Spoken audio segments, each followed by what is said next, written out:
नमस्कार दोस्तों, स्वागत है आपका अपने चैनल कीज टू सक्सेस में। आज का हमारा टॉपिक है हेल्थ, जो कि पेपर 3 की यूनिट 6 का टॉपिक है। ठीक है, तो हेल्थ को हम करंट अफेयर के साथ जोड़ते हुए चलेंगे। करंट अफेयर्स में कुछ डेवलपमेंट होती है हेल्थ टॉपिक को लेकर के, तो हम उसे कवर करते हुए चलेंगे। ठीक है, तो आज से हेल्थ भी देख लेते हैं और इसके अलावा जितने भी टॉपिक हैं पेपर के वो सब हम देखेंगे। पेपर 1, 2, 3 जो भी हो सकते हैं। ट्रेडिशनल पेपर को देखेंगे बाद में। करंट डेवलपमेंट को जोड़ते हुए कुछ अगर डाटा मिल रहा है तो हम उसे लेके चलेंगे। तो चलिए आज का वीडियो शुरू करते हैं। तो आज का पहला क्वेश्चन देख लेते हैं और आपको बता देता हूं कि हमने 3 मार्कर की सीरीज़ जो चालू की मेंस को लेकर के, तो वो सभी टॉपिक को लेकर के शुरू की गई है। साइंस एंड टेक के 2-3 वीडियो डाल दिए गए हैं, वो देख सकते हैं आप। MPGK की MCQ सीरीज़ चल रही है लगातार, उसके 7 वीडियो हो चुके हैं। साइंस की भी सीरीज़ चल रही है, जो कि व्यापक में अक्सर पूछे जाते प्रश्न हैं और या पहले के पेपर में पूछे गए प्रश्न हैं, वो सब आपको वहाँ पर मिल जाएंगे।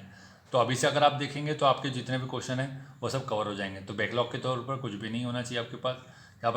जब आप एग्ज़ाम देने जा रहे हैं तो कम से कम 5 से 10 हज़ार क्वेश्चन हर टॉपिक के होने चाहिए आपके दिमाग में।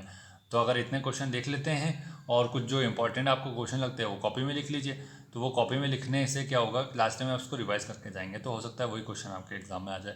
अक्सर ऐसे ही होता है, आपके जो सिलेक्ट किए हुए क्वेश्चन होते हैं वो एग्ज़ाम में ज़रूर आते हैं, तो आप उनको अपने नोट कॉपी में नोट करके रखिए।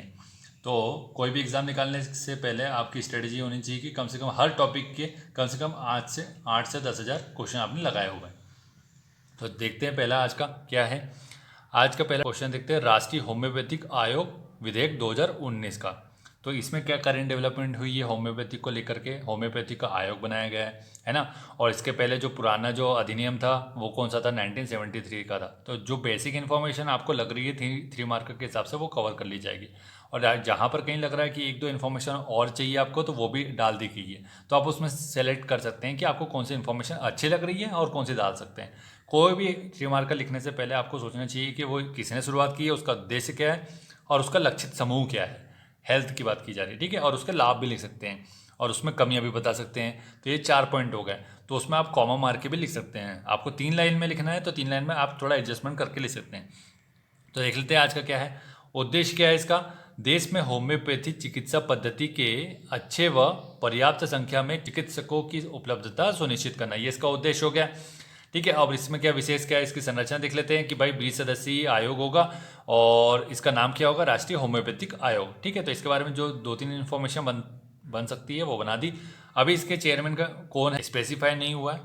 ठीक है, जब इसके चेयरमैन बन जाएंगे तो उसका नाम आप बता सकते हैं। तो करंट अफेयर में एक लाइन छोड़ के रखिएगा इसमें कि जब इसके आयोग के अध्यक्ष बन जाएंगे उसे आप ऐड कर लीजिएगा। नेक्स्ट है इसका भारतीय चिकित्सा पद्धति आयोग विधेयक 2019। ठीक है, तो क्या उद्देश्य है इसका, देश में भारतीय चिकित्सा पद्धतियों के अच्छे व पर्याप्त संख्या में चिकित्सकों की उपलब्धता सुनिश्चित कराने हेतु इस आयोग का गठन किया गया है। इसमें विशेष क्या है, 29 सदस्यीय आयोग है। ठीक है, क्या है, भारतीय चिकित्सा पद्धति में कौन कौन सी पद्धति आती है वो बता देंगे। आयुर्वेद है, सिद्धा है, यूनानी है, सोवा रिगपा है की शिक्षा तथा इनके चिकित्सा संस्थानों, पेशेवरों आदि को विनियमित करना, ये इसका काम होगा। ठीक है, नेक्स्ट देखते हैं इसके बाद क्या है। आरोग्य सेतु ऐप आप सभी को पता है न्यूज़ में थी और इसने वर्ल्ड रिकॉर्ड बना दिया था, आपको पता होगा। काफ़ी कम समय में 1 मिलियन क्रॉस 10 मिलियन क्रॉस करने वाली ऐप है ये।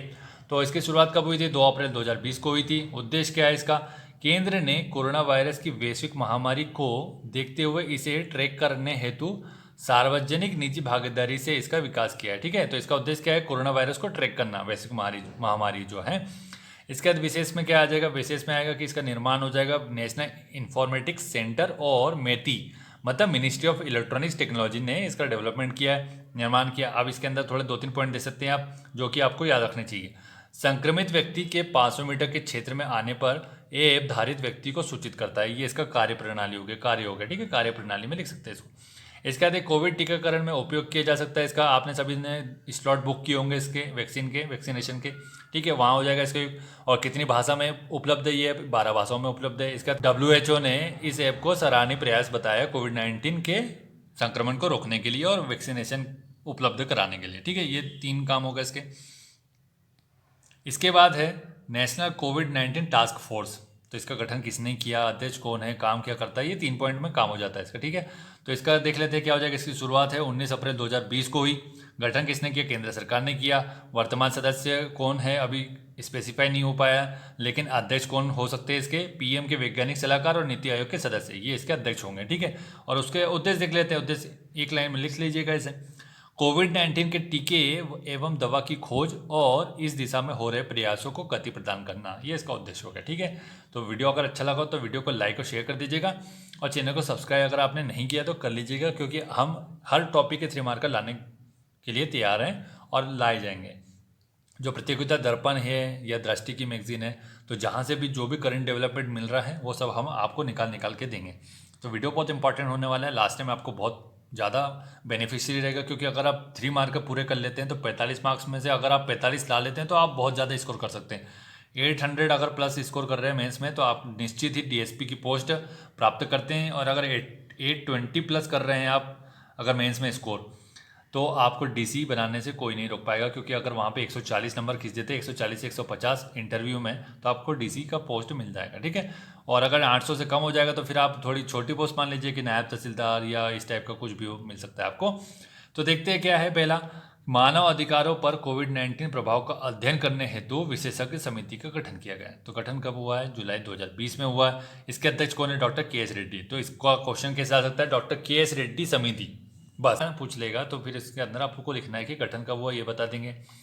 किसने गठित किया, एनएचआरसी ने गठित किया, नेशनल ह्यूमन राइट्स कमीशन ने। सदस्य कितने हैं इसके, 11 है। एक अध्यक्ष आपको बता दिए के एस रेड्डी है।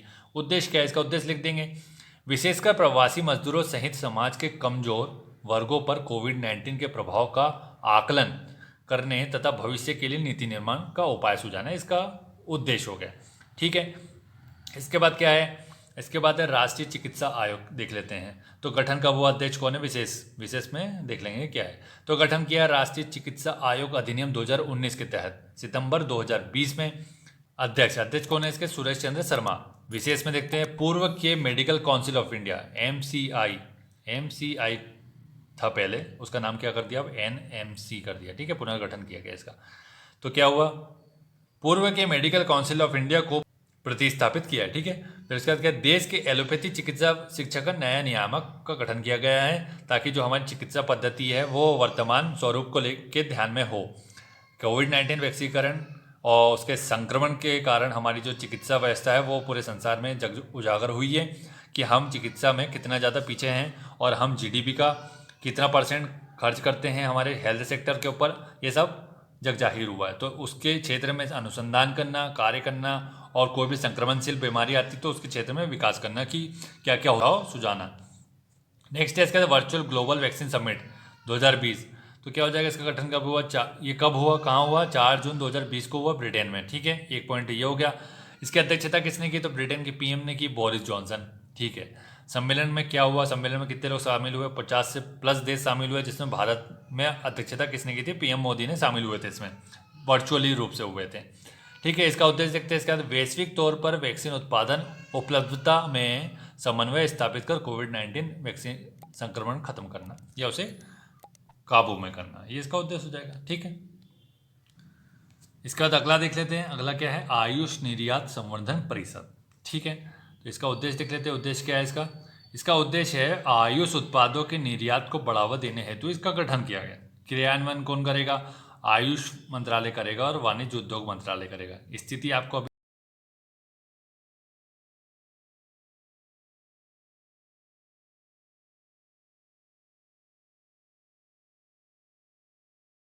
इसके बाद ये है कि न्यू वर्ल्ड सिंड्रोम क्या है, ये नया रोग है, किस प्रकार का रोग है, क्या है, आपको एग्जाम में क्वेश्चन आ जाएगा कि न्यू वर्ल्ड सिंड्रोम के ऊपर लिखिए 3 मार्कर में।